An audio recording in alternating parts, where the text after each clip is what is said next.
Howdy, folks, and welcome to A Green Way Forward. I'm your host, David Cobb, and it is my pleasure to be bringing Laura Wells to this conversation. A reminder that on A Green Way Forward, this is the program where we look at issues and events, but specifically through the lens of the four pillars of the International Green Party movement: peace, justice, democracy, and ecology.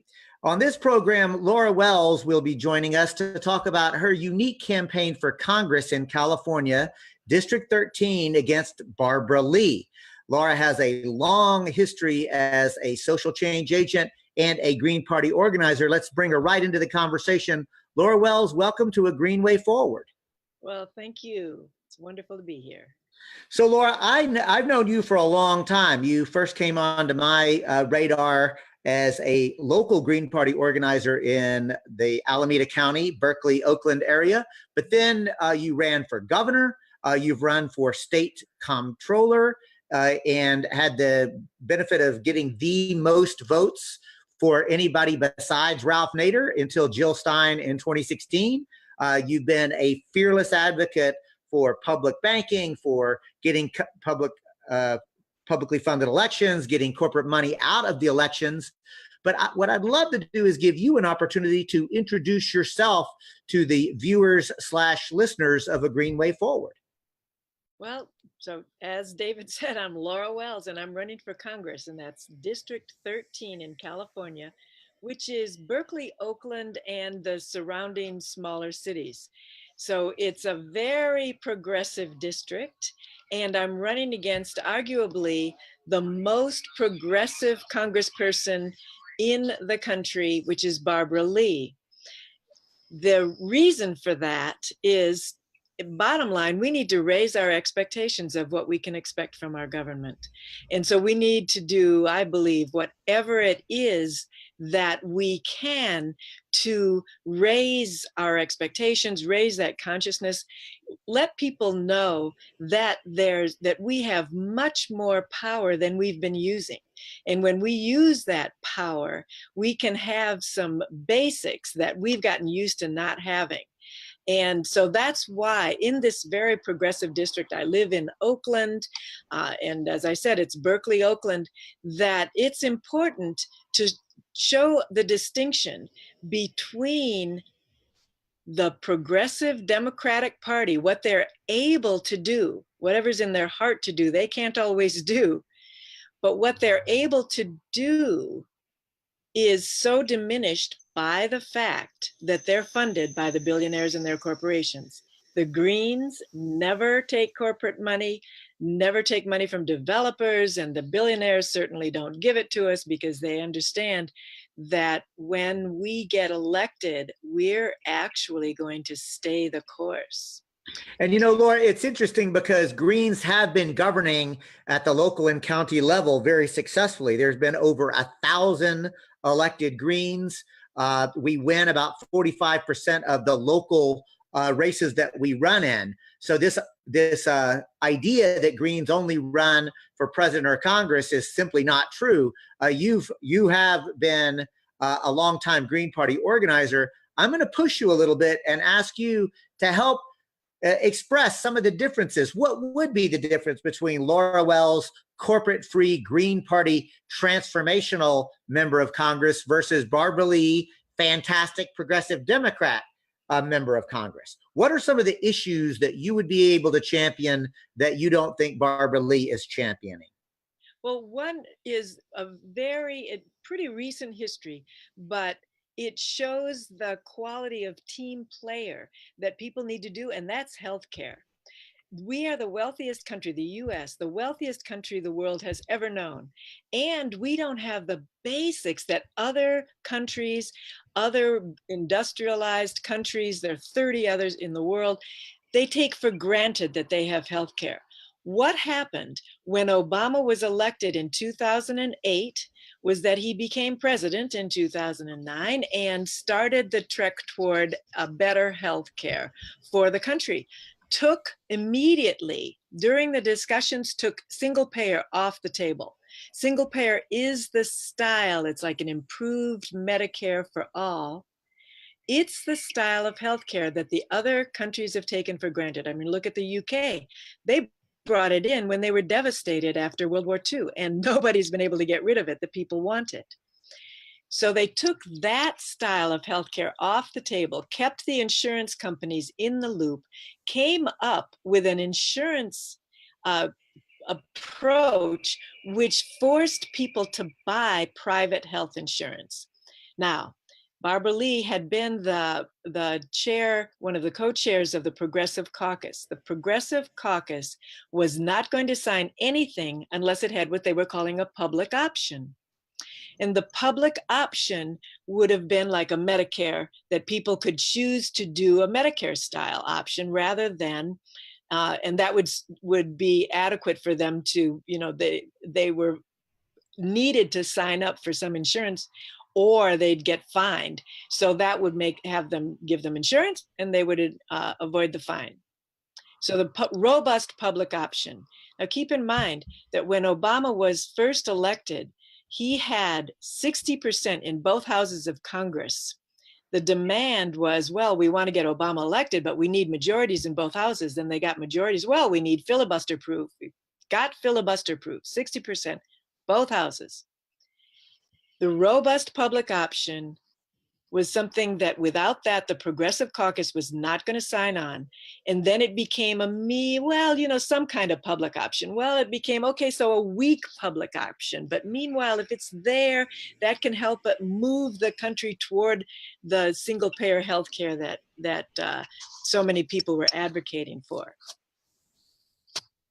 It came out with no public option. It was all private insurance. And the Progressive Caucus signed on, except the last holdout was Dennis Kucinich. And he had to be taken up into the presidential jet. Who knows what, transpired up there. But when he came down, he decided that he would go along with his team and sign on to Obamacare. And let's keep in mind that Dennis Kucinich, in the very next reapportionment, his district, Democrats and Republicans in the state of Ohio agreed to basically eliminate his seat, forcing him to run against another progressive African-American woman.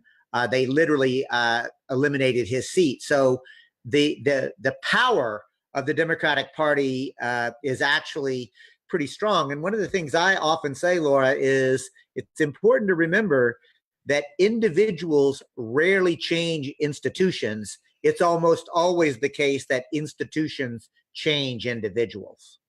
Yes, well, and look, there's another example that's a little bit more recent, and also very pertinent to the district that Barbara Lee comes from, and that is that when Bernie Sanders, and actually it was Bernie Sanders supporters that took the country by storm. I think even Bernie Sanders was surprised at the enormous support he got, particularly from young people. It was an inspiration to hear somebody talk about democratic socialism, just even the word socialism, and to really rail against the problems that we have in this country of like the housing and healthcare and higher education, with students ending up with student debt and no job, and reduced job opportunities, and the increased militarization of both the world and the local police. Okay, so Bernie Sanders had a lot of support. As a matter of fact, in the Democratic primary in June 2016, got a majority of the district's vote. Barbara Lee she stayed on the fence. So she was not even pushing that envelope when her district was very strong about Bernie Sanders. And then what happened after that, the summer of 2016, was when a lot of young people got what I think amounted to a PhD in the inner workings of the Democratic Party leadership. And they took the Dem exit and came to the Green Party because they could see that Bernie's ideas were not even incorporated as you would have expected they would have been. since he was such a strong challenge into the platform.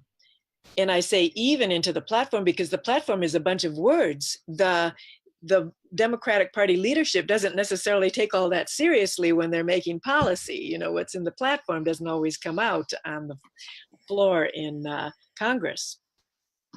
So Folks, you're listening to Laura Wells, candidate for Congress in California District 13. She's challenging Barbara Lee.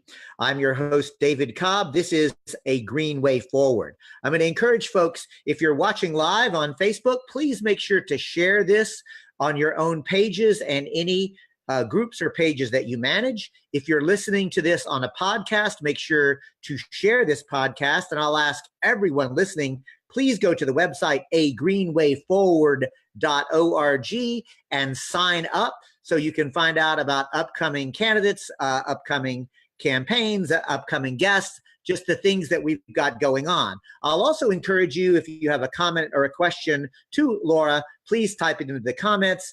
Executive producer Michael O'Neill will be harvesting particularly interesting comments or questions, and we'll try to get Laura's thoughts on them. For example, Etta has written in to say the right-wing PACs have us convinced that the public that anything is not possible. We are one of a handful of countries worldwide that doesn't provide national health care, and now education due to charter schools. What are your thoughts about Etta's comments, Laura Wells? Well, so unfortunately, it's not just the right-wing PACs. That is the problem, is that look at California. California is a Democratic state. It's just blue through and through. And we don't have healthcare, single-payer healthcare. We have an education system that used to be the envy of certainly the country, if not the world. World-class education at no tuition, available to people who did the work. They could go to college. They could get out without student debt. We don't have that. And so when you look at the country and you look at the two-party system and the presidency changing hands every 4 years or 4 to 8 years, goes back and forth, it's been a steady decline no matter which party is in the Oval Office. And that's every 4 years, things have gotten tougher, especially when you look at it from the point of view of our next generations. And Laura, it's important to remember that in California, Democrats have been in control of the governor's mansion and both the state assembly and the state senate. And with healthcare, it's particularly galling to me because in the one brief moment where there was a Republican governor, Arnold Schwarzenegger, the Democrats in control of the Senate and the House were able to pass a single-payer statewide proposed legislation that Schwarzenegger vetoed. But now that there is a Democrat, Jerry Brown, in the governor's mansion, somehow the Democrats have it hung up in committee and it can't even get out of subcommittee. So they really are playing a game, aren't they? It's been very deliberately stopped. So Schwarzenegger was right up front with the fact that he would veto it. So they put it on his desk, and he was a little fewer than 8 years in office, and they put it on his desk twice. And they didn't put it on Jerry Brown's at all. And and even though he doesn't actually come out and say, I'm totally against it, they know it. And that's the problem with the team playing. And that's the problem with the fact that there are two parties and the billionaires and corporations can buy out both parties. When you've got $1 billion, it's hard. You can't actually buy enough jet planes and islands and parties to use up all that money. What you end up doing is buying power. And the power that they buy primarily is in the form of media and politicians. And of the two, politicians run much cheaper. So when you have a two-party system, you have it sold out. Both parties are sold out. And I just recently had that realization that if the Democratic Party over the years, I mean, how old, 200 and some, 240 years old we are. And how old is the Electoral College?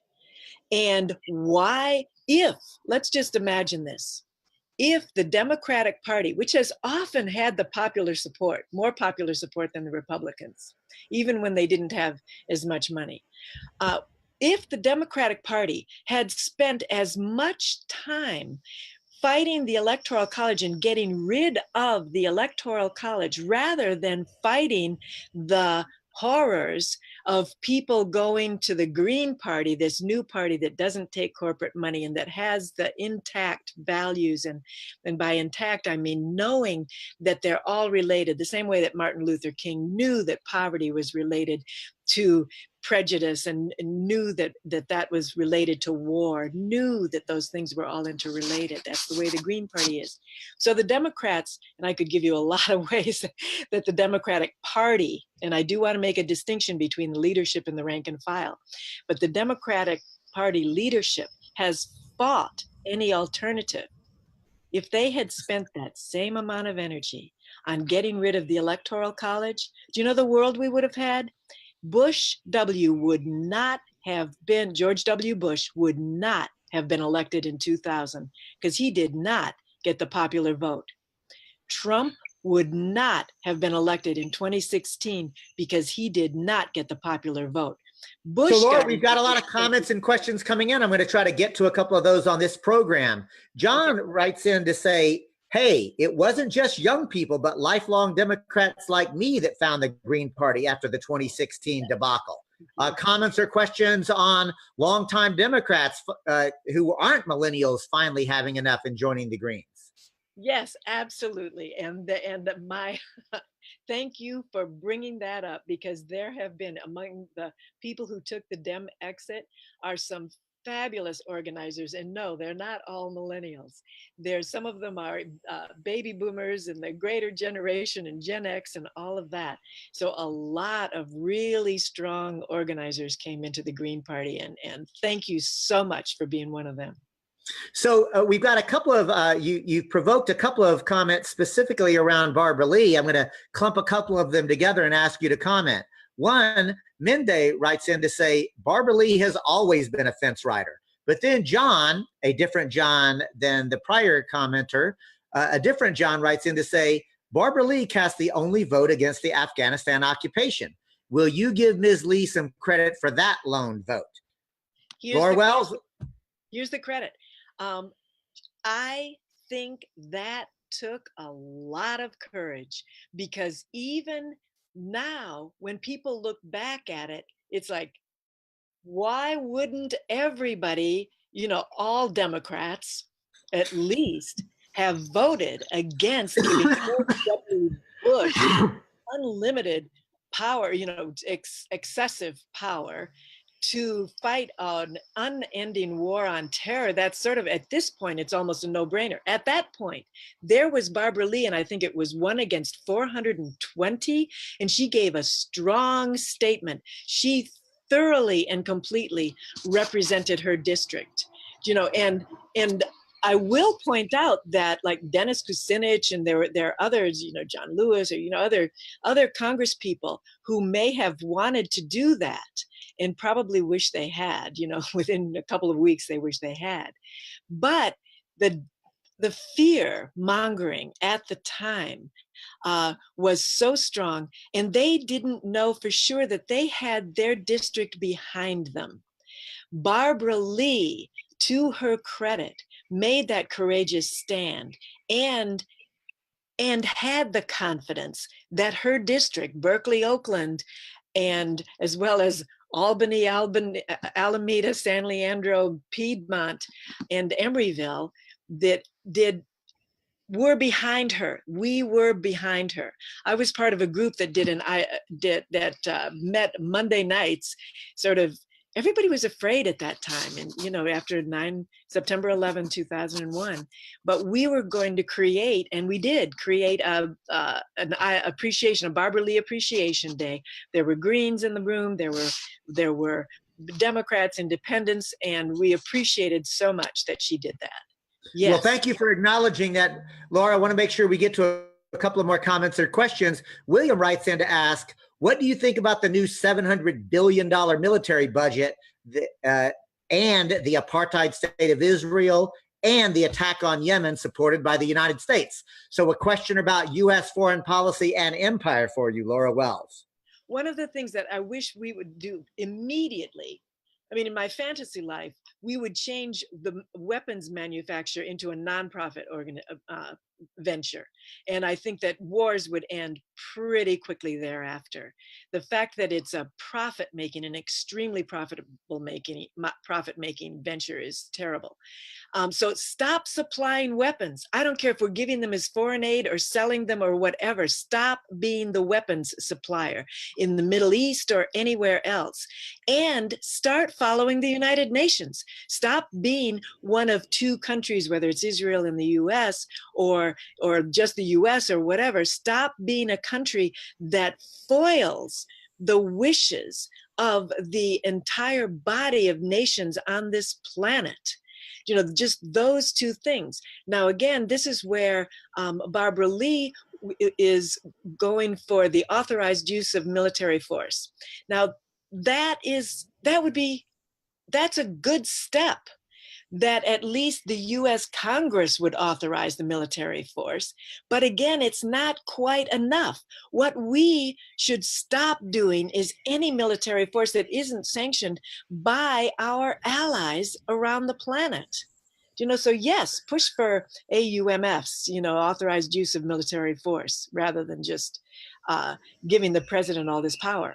But also, so folks, in other words, what Laura Wells is talking about is taking the private motive out of both healthcare and education and the military as well, which I think is a fantastic idea. We've got several other comments coming in I want to get to, Laura Wells.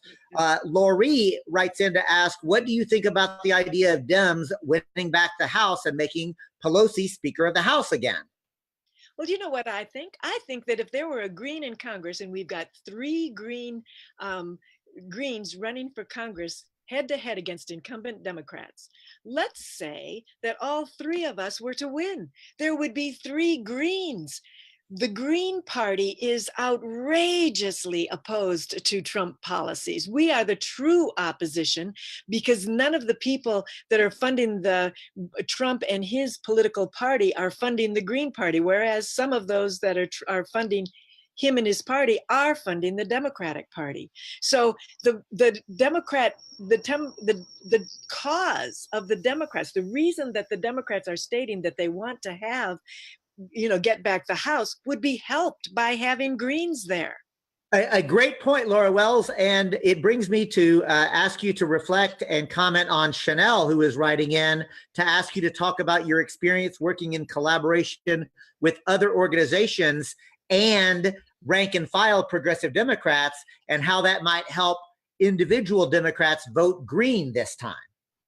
Well, I've done a lot of work. One of the things that we did was, that I'm really proud of, was that in 2006, in the city of Oakland, we got in ranked choice voting. So you can say, this is my first choice, this is my second choice, and this is my third choice, the same as San Francisco and Berkeley had shortly before that.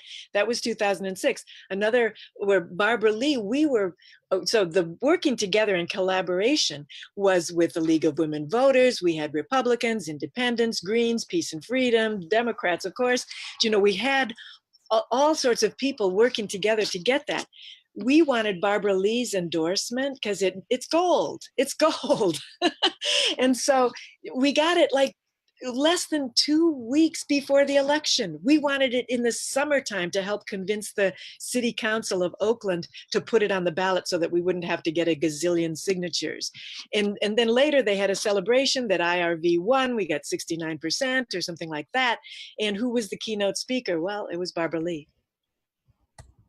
So, Laura, we've got a couple more that I want to make sure to get to. Jeremy asked, what are your thoughts about this recent McCarthyism regarding Russia? Seems like it may be an attempt for the DNC post-2016. What are your thoughts on this Russia narrative? It is a distraction from all of those things that who knows what effect they had, probably some effect, but the huge effect when you look at the counties that went for Obama once or twice in 2008 and 2012 and then flipped to Trump, they flipped to Trump because they didn't get anywhere near what they hoped to get under the Democratic Obama administration. So they thought, okay, let's try the other one, because they've been led to believe that there are only two choices. And so to blame Russia rather than the policies that the Democrats brought in when they were in power is something that leads us down it's the path of mass distraction. That's what that is. It's a weapon of mass distraction. What a beautiful turn of the phrase. Laura Wells, candidate for Congress, California 13 against Barbara Lee. Lewis writes in to ask a really provocative question. I'm interested in hearing this answer. Laura Wells, what is the first thing you would do as a newly elected congressperson? Dig into some of the agreements that we're breaking. Just whether it goes way back to the treaties that we've made with the indigenous folks, and to the agreements that we signed on to for climate, for the environmental goals, to the agreements that we have in the United Nations and things like that. First look at those and just say, let's get up to date with these things. Everybody, there are a lot of new ideas. I mean, yes, let's get healthcare. Yes, let's do something real about the level of debt, both in students and everybody else in this country. But let's start keeping our agreements. Look at Folks, you've been watching and or listening to A Green Way Forward. I'm your host, David Cobb. We've been speaking with Laura Wells, candidate for United States Congress on the Green Party ticket in California District 13, running against progressive icon Barbara Lee. Laura has been making her case for why a green is even better. So, Laura, I'm going to give you an opportunity for your final thoughts. Okay, well, I believe, as I've said, sort of pointed to through this half hour, and I want to thank you, David, in case I don't get a chance later, but raise our expectations. We as Americans in the wealthiest country the world has ever known, raise our expectations so that we expect the basics of housing and healthcare and higher education without student debt, so that we want real justice and stop spending as much on the military almost as the rest of the world combined in half of our budget. Raise our expectations. What we're doing is not good enough. What's called centrist used to be called conservative. The Democratic Party policies, when they're in power, if they were transported to Europe, would be more conservative than the conservative parties of Europe. We've got to raise our expectations and use our voting power. I'm suggesting that people use their voting power, whether they are a fan of Barbara Lee or not, and she has shown courage. Say, I'm voting for Laura Wells, so you can go back to Washington and you can say, hey, they're nipping at my heels. My district is really pushing me. I've got to come out stronger and faster on these things, and that will have just our running I think it's already doing that. And our winning would be fabulous. And exert pressure. Use vote as pressure. It's a power we can use to bring these things in for our next generation and for ourselves. Laura, I often say to folks, don't waste your vote on corporate candidates. Invest your vote in a movement with the Green Party. So I want to thank you, Laura Wells, for coming on and being a guest. I also want to thank you for running for Congress against Barbara Lee. That itself was a bit of courage. I also want to thank you for your long-time commitment to public banking, to transforming the society. I want to thank you for being a no corporate money candidate for 15 years. And I want to thank you for just being an awesome human being. I also want to thank Michael O'Neill, executive producer of A Green Way Forward, who does this work every week for no pay. He also is the campaign manager for Howie Hawkins, Green Party candidate for governor. And I promise you folks, we will have Howie Hawkins on this program before this election is out. And lastly, I want to thank you, the viewer listener. The reality is that I know you have to seek this out because, believe it or not, the corporate media ignores or undermines conversations like you've heard with Laura Wells, like you hear every week on A Green Way Forward. So my request, my challenge, my invitation to you, share this podcast, share this live stream. We are building a movement. Each one teach one. And in the words of Gil Scott Heron, the revolution may not be televised, but it can be brought to you through sources of non-corporately filtered news, information, and analysis like A Green Way Forward. Thanks for what you do. Keep on keeping on. Peace.